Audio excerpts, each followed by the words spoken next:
হঠাৎই মেজাজ হারিয়ে ভক্তকে চর মারতে গেলেন সাকিব, কিন্তু কেন?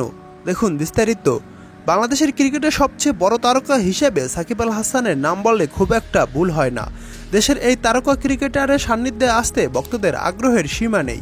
খেলার মাঠে অন্যান্য সাকিব প্রায় খবরের শিরোনাম হয়েছে বিভিন্ন বিতর্কের কারণে। ভক্তদের সঙ্গে বহুবারই মেজাজ হারানোর ঘটনা ঘটিয়েছেন সাকিব আল হাসান।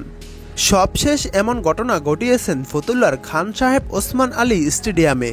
প্রাইম ব্যাংক আর শেখ জামাল ধানমন্ডি ক্লাবের মধ্যকার ম্যাচের আগেই ভক্তদের সঙ্গে মেজাজ হারালেন সাকিব, এমনকি চর মারতেও উদ্যত হয়েছেন সাকিব।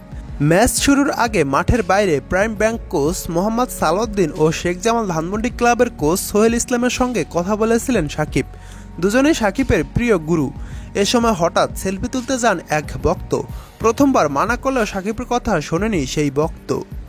আরও একবার সেলফি তুলতে উদ্যত হলে মেজাজ হারান সাকিব। এ সময় কিছুটা বাধ্য হয়ে তার উপর ক্ষুব্ধ হয়ে ওঠেন সাকিব। এক পর্যায়ে তার মোবাইল কেড়ে নিয়ে চর মারতে উদ্যত হন।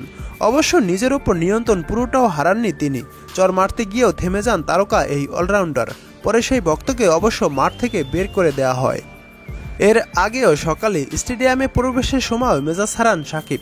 তখনও এক ভক্ত সেলফি তোলার জন্য ফোন নিয়ে এগিয়ে এলে সাকিব ফোন কেড়ে নিতে উদ্যত হন। শেষ পর্যন্ত সেখানেও অপ্রীতিকর কিছু ঘটেনি। শেষ পর্যন্ত পুরো ঘটনায় প্রশ্ন উঠেছে স্টেডিয়ামের নিরাপত্তা কর্মী নিয়ে। জাতীয় দলের একাধিক তারকা আছেন ঢাকা প্রিমিয়ার লিগের খেলায়।